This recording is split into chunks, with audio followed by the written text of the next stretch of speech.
Farg'ona shahrining markazi Al-Farg'oniy bog'ida Bahor kafesi o'z faoliyatini boshladi. Bu yerda milliy brend KFC Farg'onani qarsilama qolachalarini maza qilib yeyishingiz mumkin. Videoni oxirigacha ko'ringlar, maza qilib olasizlar. Ketdik. Bu yerda KFC'larni tovuq go'shtidan tashqari hattoki baliq go'shtida ham qilishar ekan. Eng asosiysi tovuqlari halol va ishonchli ekan. Qani Hozirdaxon bir ta'tim mazasiga baho beringchi. Haqiqiy KFC bilan ta'mi birga bir ekan, ishoninglar, вообще zo'r. Qani endi baliqlisidan tatib ko'ramiz. Bismillah. Qattan to'g'ri shunaqa mazalardi. Eng qizig'i baliq diqiltonog'i ham yo'q ekan. Yosh bolalar bemalol maza qilib yesa bo'ladi.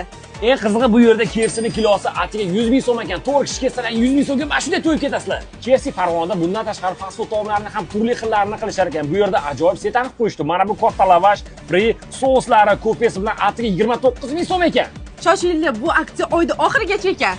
Bahor kafesiga kelib shunaqangi chiroyli atmosferada, shunaqangi besedkalarda oilaviy, qadrdonlar, do'stlar, kollektiv xullas xohlagan odamlar bilan kelib, bir-biridan mazali taomlarni yeb ketishlaring mumkin.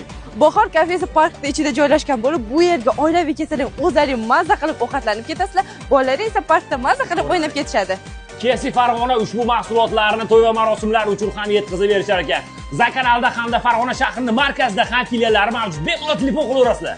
Bu videoni 1, 2, 3-da turgan odamga tashlab qo'yinglar, kelib shu yerda sizlarga KFC olib berish kerak. Manzil Farg'ona shahar Al-Farg'oniy bog'i, talabalar yotoqxonasi tomonidan kirganda o'ng qo'lda. Murojaat uchun quyidagi raqamlarga qo'ng'iroq qilib, bu videoni kim bilan kelmoqchi bo'lsangiz, o'sha odamga jo'natib qo'ying. Ketdi.